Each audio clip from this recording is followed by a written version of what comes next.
Okay, so today we will discuss about the high risk pregnancy. This is the next topic of that unit we will continue. Okay.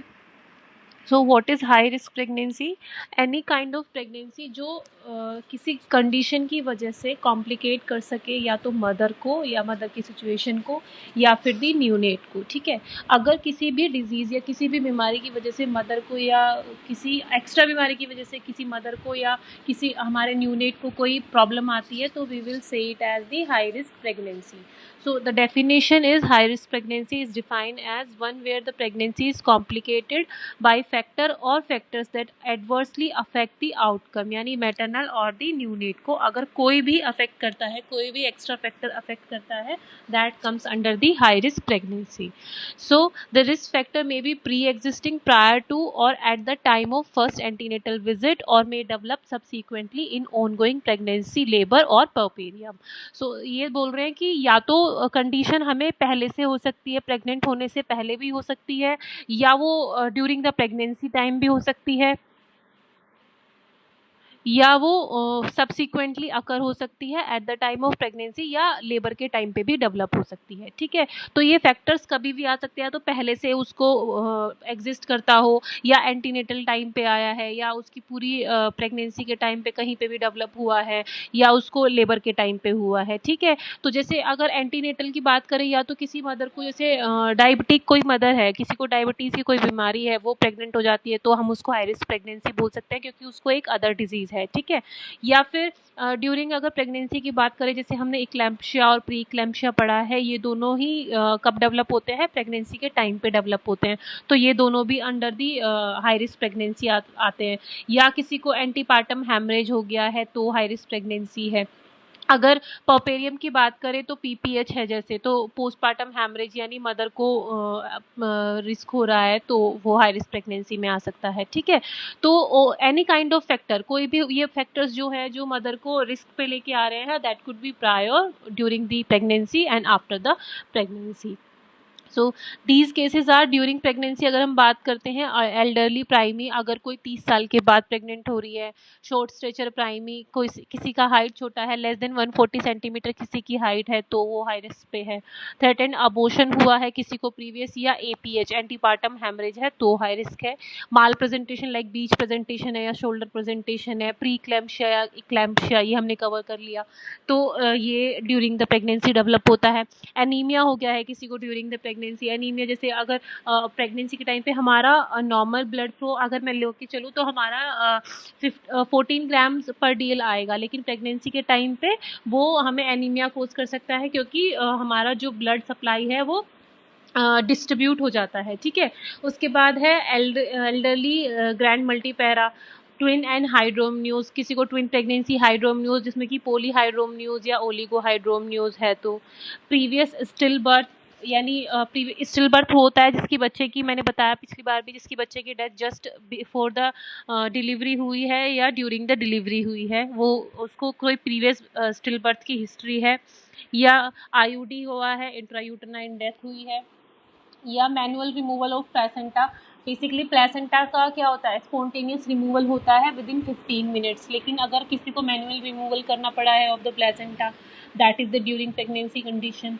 Prolong pregnancy क्या होती है? जो after the 9 months चली गई है. ठीक है, और फिर उसके बाद है history of previous caesarean section, किसी को प्रीवियस सिजेरियन सेक्शन की हिस्ट्री है, इंस्ट्रूमेंटल डिलीवरी की हिस्ट्री है, या pregnancy associated with medical disease like diabetes हो गया है किसी को, या किसी को मलेरिया हो गया है. ठीक है, तो उसके बाद है ड्यूरिंग लेबर में कौन कौन से केसेस होते हैं. प्रीटर्म रप्चर ऑफ मेम्ब्रेन हो गई है किसी को, तो वो उसके बेबी को अफेक्ट कर सकते हैं. ठीक है, प्रोलॉन्ग लेबर क्या होता है? What is prolong labour?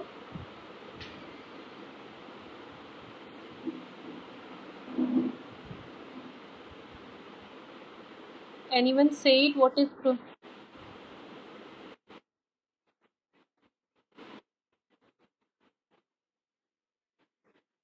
हाँ, जिसकी जिसके जिसकी जो स्टेजेस की ड्यूरेशन है, फर्स्ट स्टेज सेकंड स्टेज की जो ड्यूरेशन है वो मिलके 18 आवर्स से अबव चली जाए। वैसे 12 आवर्स नॉर्मल है, अगर 18 आवर्स से अबव चली जाती है that comes under the prolong labour. और अगर वही स्टेजेस प्रेसिपिटेटेड लेबर क्या है, अगर वो सब चीज़ें जो है वो विद इन 2 आवर्स हो जाए, विद इन 3 आवर्स हो जाए, ठीक है, तो वो हम उसको बोलते हैं प्रेसिपिटेटेड लेबर। तो फिर उसके बाद है head feet and code prolapse हो गया है या कहीं फंस गया है। उसके बाद है प्लेसेंटल रिटेन और more than half an hour. अगर रिटेन प्लेसेंटा है more than half an hour, retained placenta मतलब स्पॉन्टेनियस एक्सपल्शन नहीं हो पाया है प्लेसेंटा का, आधे घंटे से ऊपर हो गया है तो, ठीक है। उसके बाद पीपीएच, अगर किसी को पीपीएच कंडीशन है तो वो भी हाई रिस्क प्रेगनेंसी है। पर्पेरियल के टाइम पे किसी को पोस्टनेटल के टाइम पे अगर फीवर या कोई इन्फेक्शन डेवलप होता है तो these all cases comes under the high risk pregnancy. जिसको भी ये है वो हम उसको हाई रिस्क मदर काउंट करते हैं, मतलब उसको ज़रूरत है एक्स्ट्रा केयर की, एक्स्ट्रा मॉनिटरिंग की, ठीक है। Okay, next first we will discuss कौन सा case, anaemia in pregnancy. Please do not use your marker over the screen. ये मेरी स्क्रीन पे भी दिखाई देता है, I am requesting you again and again. Okay, next is anemia in pregnancy. Hemoglobin level below 10 gram per dl at any time during pregnancy is considered as anemia according to WHO 1993 and CDC 1990, ठीक है। तो haemoglobin का level during the pregnancy में किसी भी time पे अगर 10 ग्राम पर डीएल से कम आता है तो हम उसको एनीमिया कंसीडर करते हैं, ठीक है। HB level at or below 9 gram per dl require detailed investigation and the appropriate treatment. किसी का अगर HB 9 ग्राम पर DL से आया है तो उसको डिटेल्ड इन्वेस्टिगेशन की एंड अप्रोप्रिएट ट्रीटमेंट की ज़रूरत होती है। Anaemia is the commonest haematological disorder that may occur during the pregnancy. This comes under the commonest disorder. ये commonest high risk pregnancy है जो प्रेगनेंसी के टाइम पर डेवलप होती है, ठीक है। Next we will discuss the classification of anemia. It is classified into two, physiological anemia and pathological anemia. उसके बाद फिजियोलॉजिकल एनीमिया में क्या होता है कि maternal plasma volume increase by 40 to 50% and RBC volume is increase by 20%। इसके volume increase होने की वजह से इनमें क्या होता है, रिलेटिव फॉल आता है between the haemoglobin and the haematocrit, ठीक है। इनकी हीमोग्लोबिन में फॉल आता है, हीमोग्लोबिन लेवल गिर जाता है ड्यूरिंग द प्रेगनेंसी। उसके बाद in addition increase amount of demand during the iron during the pregnancy specially in the second half. जो क्या होता है कि इसमें आयरन की जो हमारी प्रेगनेंसी के टाइम पे specially in the second half of the pregnancy iron की डिमांड जो है बढ़ जाती है, जिसको एक जो एडिक्वेट डाइट भी अगर हम देते हैं तो वो फुलफिल नहीं कर पाते। तो there is a remain physiological iron deficiency state during the pregnancy. तो इसमें क्या होता है कि इस वजह से आयरन की एक डेफिशिएंसी हो जाती है जो under comes under the physiological state. अगर उसको प्रॉपर डाइट भी देंगे तो भी उसकी वो आयरन डेफिशिएंसी फुलफिल नहीं हो पाती है।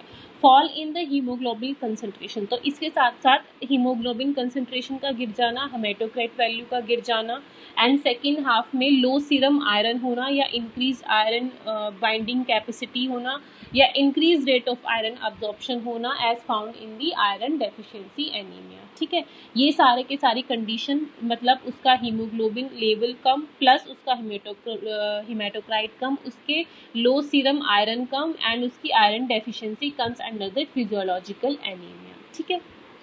Next is pathological anaemia, deficiency anaemia like iron deficiency. See physiological में अलग हीमोग्लोबिन लेवल भी गिर रहा है, हेमेटोक्राइट भी गिरता है, आयरन भी गिरता है जो डाइट से डेवलप नहीं हो पाता, और उसका लो सीरम आयरन भी आता है। लेकिन इन pathological if we are talking about the anaemia it will comes under the means या तो उसको एनीमिक डेफिशिएंसी ही हुई है, आयरन की ही डेफिशिएंसी हुई है, ठीक है। उसके बाद डेफिशिएंसी एनीमिया में फॉलिक एसिड डेफिशिएंसी की वजह से, विटामिन B12 की डेफिशिएंसी की वजह से और प्रोटीन डेफिशिएंसी की वजह से। Next is in pathological, next one is haemorrhagic anaemia. इसमें क्या होता है, एक्यूट एंड क्रोनिक टाइप का होता है। एक्यूट मतलब उसको डिलीवरी के टाइम पे कोई ब्लीडिंग प्रॉब्लम हुई है इन दी अर्ली मंथ्स, या उसको एंटीपार्टम हेमरेज हुआ है जिसकी वजह से उसका ब्लड लॉस हो गया है और वो उसको एनीमिया कोज करता है, ठीक है। फिर उसके बाद है chronic. Chronic like hookworm infestation उसको हुआ है, या उसको ब्लीडिंग पाइल्स है तो जिसकी वजह से उसका ब्लड लॉस हो रहा है। Next one is hereditary. Hereditary मतलब उसको हेरिडिटरी कोई कंडीशन है जो उसको मम्मी पापा से आई है, उसको कोई हिमेटोलॉजिकल डिसऑर्डर है लाइक थैलेसीमिया।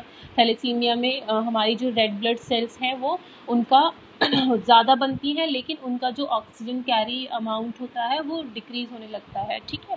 सिकल सेल हिमेटोग्लोबिनोपैथीज में क्या होता है कि जो हमारी सिकल सेल्स होती हैं वो हमारे रेड ब्लड सेल्स को डिस्ट्रॉय करने लगती हैं। अदर हिमेटोग्लोबिनोपैथीज कोई उसको अदर कंडीशन हुई है हिमेटोलॉजी से रिलेटेड, या उसको हेरिडिटरी हिमेटोलाइट एनीमिया हुआ है, या जिसमें कि उसकी आरबीसी मेम्ब्रेन में कोई डिफेक्ट आया है, ठीक है।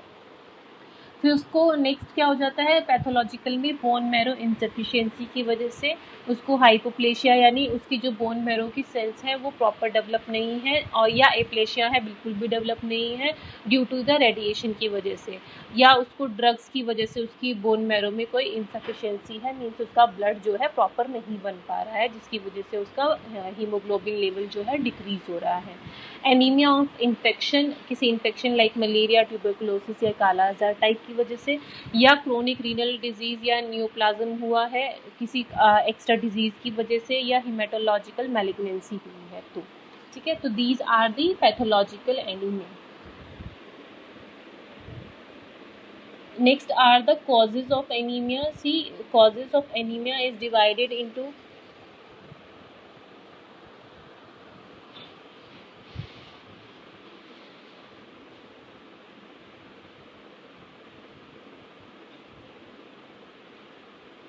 मेरी आवाज आ रही है?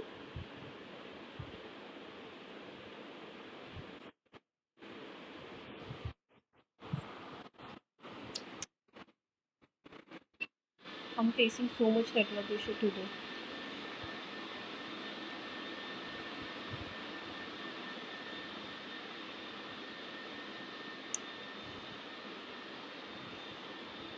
ओके, कहाँ थे, causes पे थे ना?